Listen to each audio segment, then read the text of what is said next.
How to pick a potential stock. দেখুন, একটা potential stock pick করতে গেলে আপনাকে অনেকগুলো প্যারামিটার নিয়ে অ্যানালাইসিস করতে হবে। তো আমি আপনাকে টোটাল 25 টুল বলবো, টোটাল 25টা টুল আজকে এই ভিডিওতে আলোচনা করব। ওই 25টা টুল নিয়ে আপনি একটা স্টক অ্যানালিসিস করতে পারেন এবং এই স্টকটা অ্যানালিসিস করার পরেই আপনি সেলিং বা বাইং ডিসিশনে আসতে পারেন। তো আমাদের আজকের ভিডিও যেটা হবে how to pick potential stock, সেটা কিভাবে আমরা করতে পারি সেটা নিয়ে আজকে ডিসকাস করব। 25 আলাদা আলাদা টুল নিয়ে আমি কথা বলবো আজ। তার বেশি অ্যাকচুয়ালি 25 ঠিক নয়, প্রায় প্লাস 15 ধরে নিতে পারেন, কারণ ওর মধ্যেও অনেক একটা পয়েন্টের মধ্যেও অনেকগুলো পয়েন্ট লুকিয়ে থাকবে। তো হিন্দুস্তান ইউনিলিভার যে কোম্পানি, এটা অ্যাকচুয়ালি পার্সোনাল প্রোডাক্ট এবং হাউস হোল্ডের যে সমস্ত প্রোডাক্টগুলো যেটা এফএমসিজি সেক্টরের মধ্যে আসে, ফার্স্ট মুভিং কনজিউমার গুডস, যেটা ভ্যাসলিনের বডি লোশন বা বিভিন্ন রকম যে সোপ বা এই সমস্ত যে কসমেটিক্সের প্রোডাক্ট, এগুলো সব হিন্দুস্তান ইউনিলিভার থেকে আসে। তো এই পার্টিকুলার কোম্পানিতে এখানে দেখতে পাচ্ছেন আপনি P ratio, PB ratio, face value, dividend yield, book value, cash, ডেপ্ট, promoter holding, ROE, ROC, profit growth, sales growth, কি এগুলোর সম্বন্ধে প্রত্যেকটা টুল নিয়ে কিন্তু আমার ভিডিও অলরেডি বানানো হয়ে গেছে। এখানে দেখতে পাচ্ছেন হিন্দুস্তান ইউনিলিভার পিআর কম্পারিজনে PB ratio, P ratio, EPS, ROE, ROC, okay, price to sale, EV by EBITDA. এটা কিন্তু কি, এটার সম্বন্ধে আমি এই ভিডিওতেও অ্যাকচুয়ালি ডিসকাস করব। ইভিটা হচ্ছে এন্টারপ্রাইজ ভ্যালু, হচ্ছে ইভি, আর ইভিটা হচ্ছে earning before interest, tax, depreciation and amortisation. তাহলে এই ভ্যালুটা 46, মানে কি অ্যাকচুয়ালি ভ্যালুটা যত কম হবে তত ভালো, ঠিক আছে। তাহলে এই ভ্যালুটা দেখতে পাচ্ছেন আপনি কোলগেট আর ইমামির এই ভ্যালুটা সবচেয়ে কম। তার মানে পিআর কম্পারিজনে এইভাবে কিন্তু আপনি মার্কেট ক্যাপ দেখতে পারেন, পিবি, হ্যাঁ, পি রেশিও কোথায় দেখতে হবে, পিবি রেশিও কোথায় দেখতে হবে, সবই আমার ডিসকাস করা আছে। স্পেশালি ভিডিও আমার প্রত্যেকটা টুলের উপরে আছে, আপনি যদি দেখতে চান অবশ্যই দেখতে পারেন। আরওই, আরওসি কীভাবে আমরা দেখি, কীভাবে কম্পেয়ার করি, সবই আমার ডিটেলস লেকচার আছে।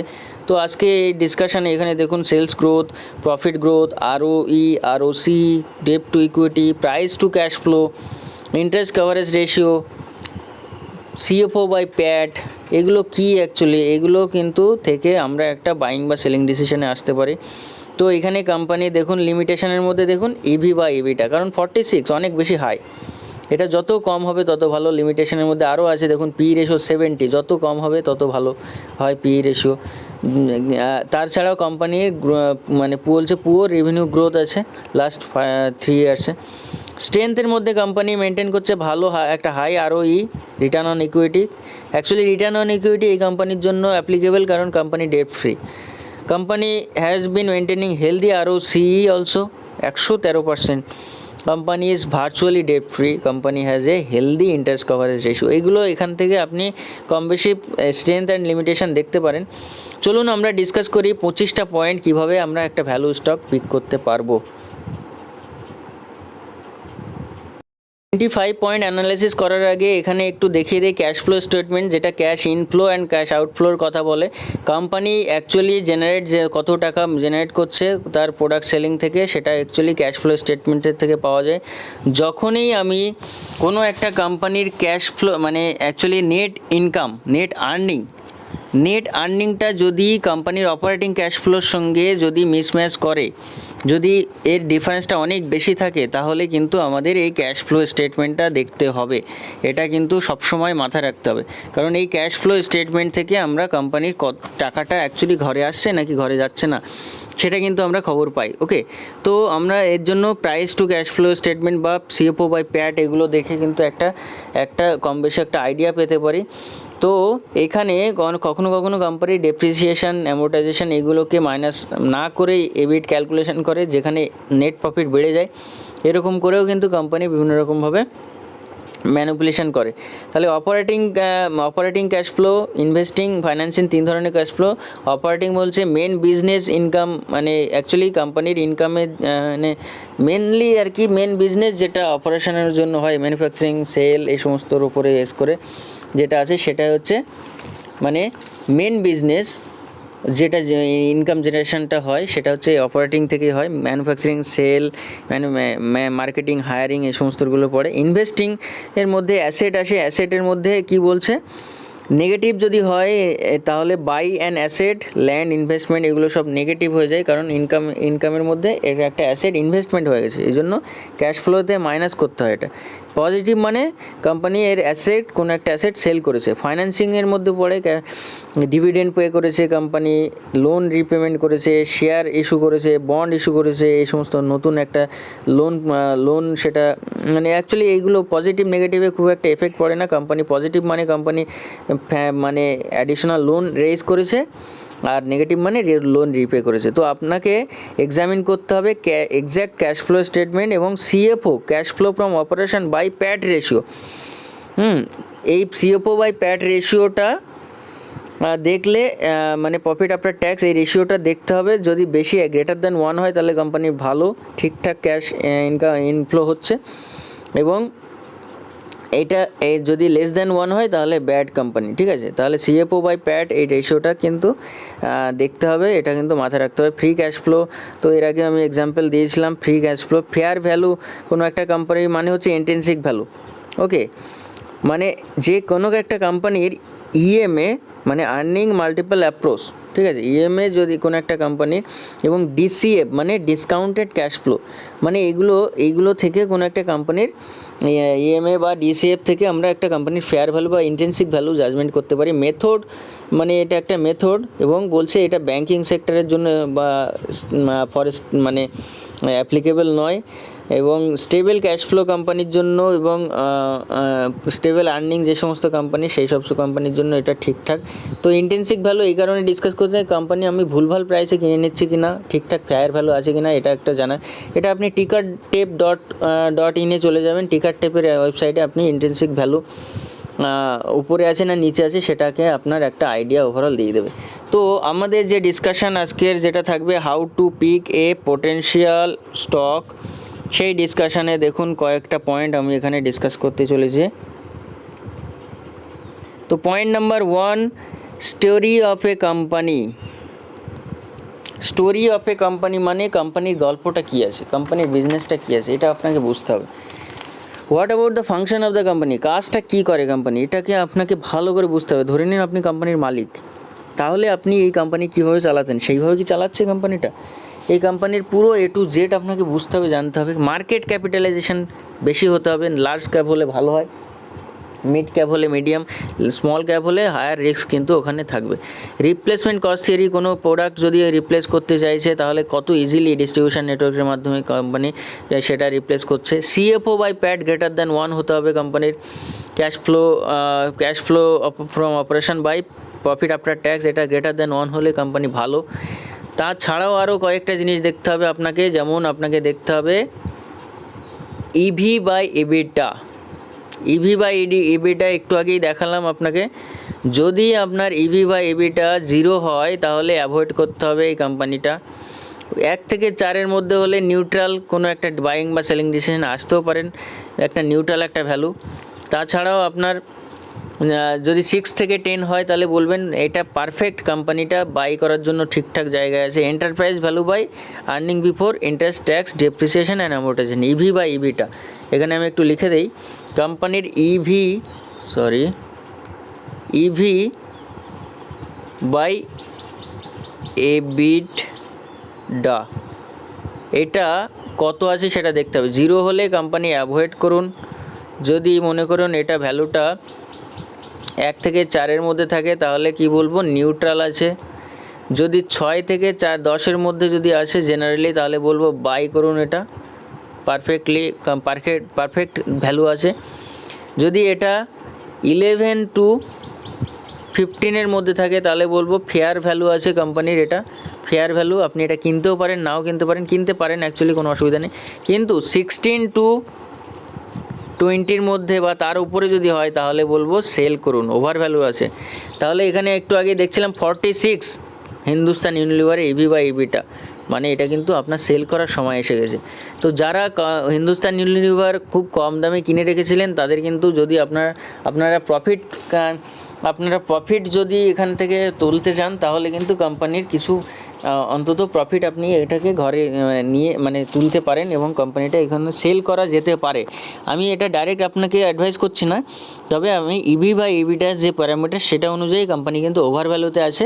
এই মুহূর্তে কোম্পানি কিন্তু সেল করে দিলে আবার হয়তো ডিসকাউন্টেড প্রাইসে আপনি পেয়ে যেতেও পারেন ভবিষ্যতে। সুতরাং আপনাকে হিন্দুস্তান ইউনিলিভারে যদি আপনাকে মানে শেয়ার কিনতেই হয় আপনাকে একটু ওয়েট করে যাওয়াই ভালো। এই মুহূর্তে কোম্পানি কিন্তু ওভার ভ্যালুতে আছে। গ্রোথ ইন প্রফিট মানে কোম্পানির গ্রোথটা কী লাস্ট 3 বছর বা 5 বছরে কী গ্রোথ আছে সেটাকে আপনাকে দেখতে হবে। নেক্সট যেটা হচ্ছে ডেপ্ট যত কম হবে তত ভালো। 1-2 কোটি 5 কোটি 10 কোটি কোনো অসুবিধা নেই, কিন্তু লার্জ ক্যাপ যদি কোম্পানি হয় ডেপ্ট যত কম হবে তত ভালো, 0 হলে আরও ভালো। ডেপ্ট to equity ratio less than 1 হলে ভালো। বেস্ট ডেপ্ট টু ইকুইটি রেশিও হচ্ছে 0.01। ব্যাঙ্কিং সেক্টর ছাড়া ডেপ্ট টু ইকুইটি রেশিও আপনি অন্যান্য কোম্পানির 0.01-এর নিচে হলে ভালো। তাছাড়া হাই ডেপ্ট টু ইকুইটি রেশিও যদি মনে করেন আপনি অ্যাকসেপ্ট করতে চাইছেন তাহলে পাওয়ার সেক্টর, কনস্ট্রাকশন এবং ব্যাঙ্কিং সেক্টরে আপনি এদের ডেপ্ট টু ইকুইটি রেশিও আপনি অ্যাকসেপ্ট করতেই পারেন। লো ডেপ্ট টু ইকুইটি রেশিও যেমন সফটওয়্যার এবং রিটেল কোম্পানি এই সমস্ত জায়গায় ডেপ্ট টু ইকুইটি রেশিও লো থাকলেও অসুবিধা নেই। ডেপ্ট টু অ্যাসেট রেশিও 0.5-এর নিচে থাকলে ভালো। এই সমস্ত প্যারামিটারগুলো কিন্তু আপনার থাকলে কিন্তু সেই সব কোম্পানি আপনি এখানে একটা অপরচুনিটি খুঁজে পাবেন।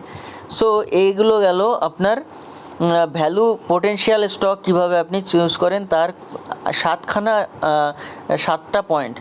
8 নম্বর পয়েন্ট দেখুন ROE, return on equity minimum 15% হলে ভালো হয়, তার উপরে 20-25 হলে আরও ভালো। রিটার্ন অন ক্যাপিটাল এমপ্লয়েড 20%-এর ওপরে ভালো হয়, কারণ আপনি দেখুন যে টাকাটা ইনভেস্ট করেন যদি তাহলে আপনার রিটার্ন অন ইকুইটি যদি মনে করেন 5% 6% হয় তাহলে আপনি কেন ফিক্সড ডিপোজিট করুন, তাহলে ফিক্সড ডিপোজিট করলেই তো পেয়ে যাচ্ছেন এত টাকা। তাহলে এই জিনিসগুলো আপনাকে খেয়াল রাখতে হবে। কোম্পানি কোনো লিগাল ম্যাটারে কোনো ইস্যুতে ভুগছে কিনা, কোর্ট কেস আছে কিনা সেগুলো দেখতে হবে কোনো কোম্পানির, সেই অনুযায়ী কোম্পানিকে অ্যাভয়েড করতে পারেন। কম্পিউটার অ্যাডভান্সমেন্ট মানে আছে কিনা, মানে ইউনিটি আছে কিনা, মানে কোম্পানি ইউনিটি বলতে অ্যাকচুয়ালি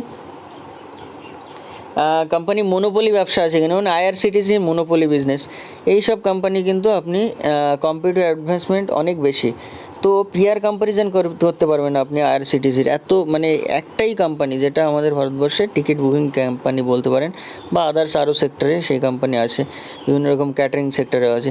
তো পি রেশিও দেখতে পারবেন কোনো একটা কোম্পানির ভ্যালুয়েশন করার সময়। পি রেশিও যদি রেশিও লেস দ্যান 5 ইয়ার মিডিয়ান পি হয় এবং ইন্ডাস্ট্রি পি থেকে কম হয় তাহলে বলবেন আন্ডার ভ্যালুড কোম্পানি, আদারওয়াইজ যদি ওপরে হয় তাহলে বলবেন কোম্পানি ওভার ভ্যালুড আছে। ঠিক আছে। প্রোমোটার হোল্ডিংস 50%-এর ওপরে হলে ভালো হবে এবং হলে ভালো হয় অ্যাকচুয়ালি, সেই সব কোম্পানিগুলোকে আপনি চুজ করুন। আর তাছাড়া আপনাকে যদি টেকনিক্যাল প্যাটার্ন চার্ট থেকে আপনি যদি RSI ফ্যাক্টরটা দেখেন, তার রিলেটিভ স্ট্রেংথ ইন্ডেক্স 30 থেকে নিচে হলে ভালো হয়, বাইং একটা সিগন্যাল দেয়। 30 থেকে 35-এর মধ্যে যদি থাকে বা উপরের দিকে যাওয়ার চেষ্টা করছে RSI তাহলে সেই সময় বাই করুন। আর RSI যদি 70 থেকে নিচে নামার চেষ্টা করে সেটা সেই সময় সেলিং একটা সিগন্যাল পাওয়া যায়। যদিও এটা একটা এক্সপেকটেশনের উপরে বেস করে এই RSI ইন্ডেক্সটাকে আমরা ক্যালকুলেট করে আমরা হিস্ট্রি ভ্যালুটাকে দেখে এইটা আমরা ডিসাইড করি। সুতরাং আপনি ট্রেডিংয়ের জন্য এটা অ্যাপ্লাই করতে পারেন, বাট ইনভেস্টমেন্টের জন্য এটা অ্যাপ্লিকেবল নয়। শেয়ার প্রাইস বিলো 200-ডে মুভিং এভারেজের নিচে থাকলে সেই শেয়ারটাকে আপনি অপরচুনিটি হিসাবে নিতে পারেন। স্টাডি করতে হবে আপনাকে টেকনিক্যাল চার্ট। পেগ রেশিও দেখতে হবে, পেগ রেশিও লেস দ্যান 1 হলে আপনি বাই করতে পারেন, ওকে টু বাই। গ্রেটার দ্যান 1 হলে বলবেন ওভার ভ্যালু আছে, আপনি সেল করতে পারেন। লেস দ্যান 0.5 হলে স্ট্রং বাই ডিসিশন, এর থেকে অপরচুনিটি আপনি পাবেন না। অবশ্যই মানে এটা গ্রোথের সঙ্গে ম্যাটার করছে। আমি পেগ রেশিও কিন্তু ইন ফিউচার মানে ফিউচার গ্রোথের ওপরে একটা অ্যাজাম্পশন করে আমি পেগ রেশিও ক্যালকুলেট করি। সুতরাং এটার কিন্তু কোনো গ্যারান্টি বলে কিছু না। আপনি প্রিভিয়াসে এরকম গ্রোথ দেখেছেন, ফিউচারে এই গ্রোথ চাইছেন, এক্সপেক্ট করেছেন, সেই হিসাবে পেগ রেশিও গ্রেটার দেন 2 হলে স্ট্রং সেল ডিসিশন, আপনি কোম্পানিটা সেল করতে পারেন, কারণ কোম্পানিটা ওভার ভ্যালু হয়ে গেছে, যে কোনো মুহূর্তে শেয়ার প্রাইস নামতে পারে। যদি আপনি ব্যাঙ্কিং সেক্টরে অ্যানালাইসিস করতে চান, তাহলে এখানে দেখুন CASA should be very high, হ্যাঁ, NIM should be high, net interest margin, CASA হচ্ছে কারেন্ট অ্যাকাউন্ট, সেভিং অ্যাকাউন্ট, ওই কোম্পানির এনপিএ একদম কম হবে, gross national NPA gross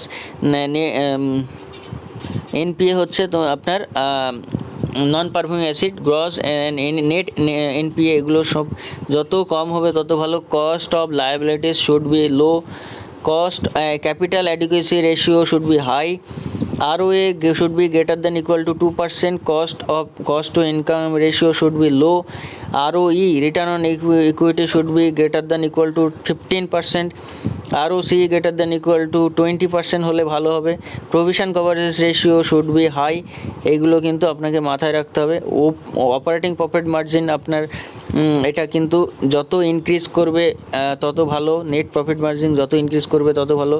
return on investment should be very high, যত উপরে যাবে তত ভালো। Return on investment should be greater than cost of capital. Return on asset should be high. Current ratio 1 থেকে 1.3 টু 3.0 এর মধ্যে থাকলে ভালো হবে। কুইক রেশিও 1 থেকে 2.5 এর মধ্যে থাকলে, 2.5 এর মধ্যে থাকলে ভালো হয়। ক্যাশ রেশিও 0.5 টু 1.0 এর মধ্যে থাকলে সেটা একটা ভালো কোম্পানি। আইসিআর মানে ইন্টারেস্ট কভারেজ রেশিও, যেটা গ্রেটার দেন 4, 2 to 3ও অ্যাকসেপ্টেবল, গ্রেটার দেন 4 হলে ভালো হয়। প্রেফার্ড হচ্ছে greater than 3, 2 to 3 okay for stable cash flow. এবং ডিএস ডেট সার্ভিস ক্যাশ মানে যে কোম্পানির ডিএসসিআর কী আছে সেটার উপরে বেস করেও কিন্তু আপনি একটা কোম্পানিকে সিলেক্ট করতে পারেন। এই ডেপ্ট মানে অ্যাকচুয়ালি ডিএসসিআর যেটা বলছেন এটার উপরে কিন্তু আমার ভিডিও আছে, ডেপ্ট সার্ভিস কভারেজ রেশিও ডিএসসিআর, সেটা অ্যাকচুয়ালি আপনাকে দেখতে হবে। এই পার্টিকুলার কোনো একটা কোম্পানির 1 বছরের একই এবিলিটি আছে যে তার ডেপটাকে মানে শর্ট টার্ম 1 বছরের মধ্যে সেটা রিপে করার এবিলিটি আছে, সেটা ডিএসসিআর বলে। It should be high, DSCR 1.5 থেকে 2 এর মধ্যে থাকতে হবে minimum. For asset heavy industry আপনি চেক করবেন পিবি রেশিও, এটা যত কম হবে তত ভালো। এবং ক্যাশ ফ্লো স্টেটমেন্ট থেকে price to free cash flow দেখতে হবে, যত price to free cash flow কম থাকবে তত রিটার্ন বেশি হবে। মানে নেট প্রফিট, যখন net profit cash flow from operation এটা যদি আনইকুয়াল হবে বা অনেক বেশি গ্যাপ হবে, তখনই আপনাকে এই পার্টিকুলার পোর্শনটা দেখতে হয়। এটা একটা পি রেশিওর অল্টারনেটিভ হিসেবে কাজ করে, যে অ্যাকচুয়ালি কোম্পানির টাকাটা ঘরে আসছে কিনা সেটা কিন্তু বলে। সো এই 25টা প্যারামিটার অনুযায়ী আপনি যদি কাজ করেন, অ্যানালাইসিস করেন, রিসার্চ করেন, তাহলে কিন্তু একটা হায়ার পসিবিলিটি থাকে আপনি একটা বেটার রিটার্ন ইন ফিউচার পেতে পারেন। So this is the end of the video. এই পার্টিকুলার এই portion ROE, ROA, CR, ICR, DSCR এগুলো নিয়ে সমস্ত পয়েন্ট নিয়ে, সমস্ত টুল নিয়ে আমার ভিডিও আছে, স্পেশালি প্রত্যেকটার উপরে, RSI এর উপরে বেস করে, পির উপরে বেস করে, ROE, ডেপ্ট, CFO বাই প্যাট, এর উপরে সমস্ত পয়েন্টের উপরে লেকচার আছে। আপনি লেকচারগুলো না দেখে থাকলে দেখুন, লেকচারগুলো দেখার পরে এই পার্টিকুলার এই পয়েন্টগুলো আপনি এগুলো নিয়ে এবার রিসার্চ করুন, আপনি একটা বেটার রেজাল্ট পেতে পারেন, সেই পসিবিলিটি আছে। তো আশা করি বুঝতে পেরেছেন এবং এটা হেল্পফুল হবে ভিডিওটি। যদি হেল্পফুল হয় অবশ্যই কমেন্ট বক্সে জানান, এবং কোনো রকম কোনো কোয়ারি থাকলে জানাতে পারেন। নেক্সট ভিডিও কিসের উপরে চাইছেন সেটা জানাতে পারেন। আমার এই নিয়ে টোটাল 43 ভিডিও আছে। আমি আরও একটা ভিডিও আনতে চলেছি খুব শীঘ্রই। তো সেখানে আপনি বুঝতে পারবেন যে একটা হোম সেটা রেন্টে নেবেন নাকি সেটা ভাড়া নেবেন, নাকি আপনি সেটা কিনে নেবেন একটা বাড়ি, সেটা কোনটা আপনার লাভজনক হবে সেটা কিন্তু একটা ক্লিয়ার একটা আইডিয়া ওখান থেকে পাবেন। সো আজকে এই পর্যন্তই। সবাই ভালো থাকবেন, সুস্থ থাকবেন। Thank you for listening. জয় হিন্দ।